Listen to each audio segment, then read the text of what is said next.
According to Japanese news outlet Autosport Web, Yuki Tsunoda had 3 separate offers for the 2025 season from the F1 grid, but was told by Red Bull not to leave. Tsunoda was a top contender, of course, for the Red Bull seat next season, but ultimately fell short to Liam Lawson. Before we go any further, please consider subscribing to the channel if you haven't already. We'll continue to put out videos across the winter break, so there's plenty of content to look forward to. Red Bull's game of chairs is finally over. Sergio Perez has been dropped, Liam Lawson has been promoted, and Isaac Hadjar will step in at VCARB. This leaves Tsunoda exactly where he was, extending his contract to 2025, where he'll become the most experienced driver in team history. Autosport Web reports Sauber, Alpine, and Haas all offered the Japanese driver a long-term deal at the start of 2024, but these were blocked by Red Bull, who wanted to keep him on. After that, in June, Tsunoda penned a new deal at VCARB, meaning he'll stay put for now. Was that the right call? Let us know in the comments. Max Verstappen says he understands Adrian Newey's decision to leave Red Bull Racing and join Aston Martin for next year. Newey announced his departure earlier this season after nearly 2 decades at Red Bull and is seen by many as the greatest designer in F1 history. All 8 championship-winning cars at Red Bull have come from Newey's drawing board, and the Brit has been extremely successful prior at Williams and McLaren too. He is currently on garden leave and will start at Aston Martin at the end of March. Verstappen said that he is gutted to see Newey go, but that he wasn't going to beg him to stay either.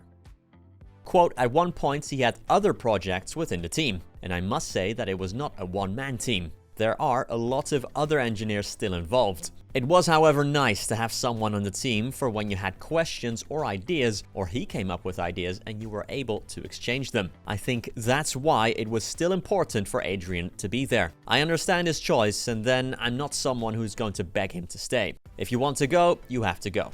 That's your feeling, and I'm sure you've thought about that for a long time. Then I'm not the person to talk you out of it. Verstappen also added that he has not even considered or talked about a future at Aston Martin for himself. And finally, Kevin Magnussen has revealed he was close to seats at both Ferrari and Toro Rosso for the 2019 season. Magnussen led Haas to 5th in 2018, and according to the Dane himself, he was in talks with both Ferrari and Christian Horner to make a move away from the American team.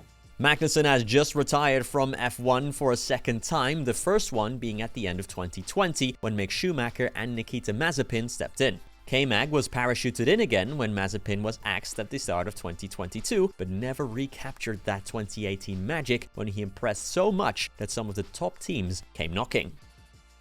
Quote, in 2018, we had a really good car in the first half of the year. Charles Leclerc had just arrived in F1 with Sauber, and the start of his first season wasn't great, and mine was really good. And then suddenly Ferrari was reaching out. Suddenly I was driving in their simulator, not for Haas, but for Ferrari. But then Charles started to really kill it, and I heard nothing. With Daniel Ricciardo swapping Red Bull for Renault as well at the end of that year, conversations were too had with Christian Horner.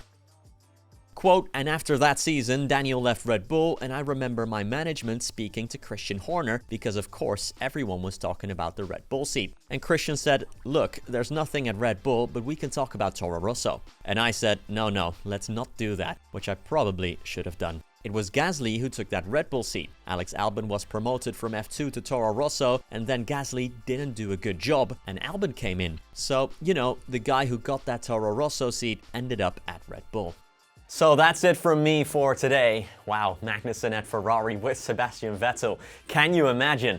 Leave us your thoughts in the comments down below as always, and I'll catch you in the very next one. Happy holidays, everyone.